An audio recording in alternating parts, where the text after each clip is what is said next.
జోహార్ విద్యార్థి అమరవీరులకు, జోహార్ విద్యార్థి అమరవీరులకు, జోహార్ విద్యార్థి అమరవీరులకు. పరిష్కరించాలి విద్యార్థులు ఎదుర్కొంటున్న సమస్యలు ప్రభుత్వం వెంటనే. విద్యారంగంలో ఉన్న అసమానతలు, విద్యా ప్రైవేటీకరణకు వ్యతిరేకంగా ఈరోజు తెలంగాణ స్టూడెంట్స్ వాయిస్ అనే విద్యార్థి సంఘం నూతనంగా ఏర్పాటు చేయడం జరుగుతుంది. దానికి సంబంధించిన ఈరోజు లోగోను ఈరోజు సంగారెడ్డిలో విడుదల చేయడం జరిగింది. మా విద్యార్థి సంఘం ఒక ముఖ్య ఉద్దేశం ఈరోజు విద్యారంగం పూర్తిగా నిర్లక్ష్యానికి గురి కాబడుతున్నటువంటి పరిస్థితి ఉంది. దేశానికి స్వాతంత్రం వచ్చి దాదాపు ఈ ఆగస్టు 15 వస్తే 79 సంవత్సరాలు అవుతుంది. అయినా కూడా ఈరోజు విద్య కోసం ఈరోజు పోరాటం చేయవలసినటువంటి పరిస్థితి ఈరోజు ఏర్పడింది. ముఖ్యంగా ఈరోజు ప్రభుత్వ విద్యారంగం అనేది పూర్తిగా నిర్లక్ష్యానికి గురి కాబట్టినటువంటి పరిస్థితి ఉంది.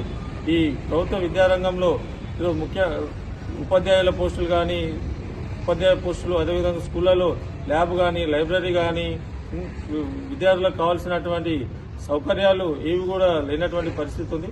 ముఖ్యంగా ఈ టీచర్లు కానీ, లెక్చరర్లకు కానీ ఈరోజు పోస్టులు ఖాళీగా ఉండడం వల్ల విద్యార్థులకు నాణ్యమైన విద్య అందడం లేదు. ఆ రకంగా విద్యార్థులు ఈరోజు చదువులో వెనుకబడుతున్నటువంటి పరిస్థితి ఉంది. దీంతో తల్లిదండ్రులు తమ పిల్లల యొక్క భవిష్యత్తును కాపాడుకోవడం కోసం ప్రైవేటు విద్యా సంస్థలు చేర్పించి వాళ్ళు తమ యొక్క ఆదాయంలో ఎక్కువ శాతాన్ని పిల్లల చదువు కోసం ఖర్చు చేస్తున్నటువంటి పరిస్థితి ఉంది. అయినా కూడా ప్రభుత్వాలు విద్యార్థులకు ఏవైతే స్కాలర్షిప్లు ఇవ్వాలనో అవన్నీ కూడా ఇవ్వనటువంటి పరిస్థితిలో ఉంది. దాదాపు మన తెలంగాణ రాష్ట్రంలో ఇప్పుడు 3 సంవత్సరాల నుండి కూడా విద్యార్థులకు స్కాలర్షిప్ 8,000 కోట్ల రూపాయల స్కాలర్షిప్లు పెండింగ్ లో ఉన్నాయంటేనే మనం అర్థం చేసుకోవచ్చు ప్రభుత్వం విద్యార్థుల పట్ల ఏ రకంగా చిత్తశుద్ధిగా ఉందని చెప్పి మనం అర్థం చేసుకోవచ్చు. అదేవిధంగా ఈ ప్రైవేట్ పాఠశాలలో కూడా బెస్ట్ అవైలబుల్ స్కూల్ కింద ప్రభుత్వం వాళ్లకు 1వ తరగతి నుండి 10వ తరగతి వరకు ఈరోజు ఉచిత విద్యను అందిస్తున్నటువంటి పరిస్థితి ఉంది. అయినా వాళ్లకు గత 2 సంవత్సరాల నుండి వాళ్లకు కూడా బెస్ట్ అవైలబుల్ స్కూల్ కింద ఎవరైతే చేరినరో వాళ్ళ పాఠశాలకు ఏవైతే అమౌంట్ ఇవ్వాలో ఆ అమౌంట్ ఇవ్వకుండా ప్రభుత్వం నిర్లక్ష్యంగా వివరించడంతో అక్కడి నుండి కూడా వాళ్ళు కూడా పిల్లలకు చదువు చెప్పలేమని చెప్పి వాళ్ళను కూడా ఇబ్బందులకు గురి చేస్తున్నటువంటి పరిస్థితి ఉంది.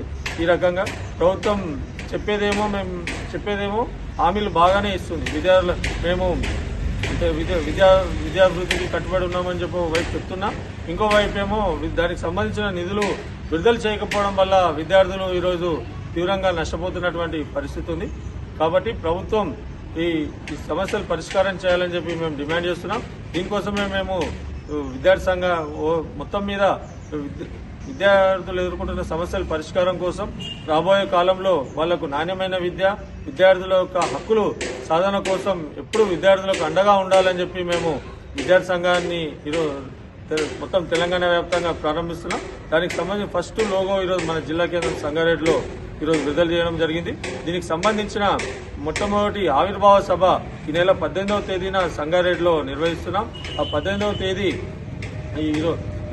సంగారెడ్డి నిర్వహిస్తున్నాం. ఆ 18వ తేదీ అనేది ఒక సర్దార్ సర్వాయి పాపన్న గౌడ్ గారి జయంతి సందర్భంగా మేము ఈ విద్యార్థి సంఘాన్ని ఒక పోరాట యోధుని యొక్క వారసత్వాన్ని కొనసాగించాలన్న ఉద్దేశంతో మేము ఈ నెల 18న విద్యార్థి సంఘం ఆవిర్భావ సభ సంగారెడ్డిలో నిర్వహిస్తున్నాం.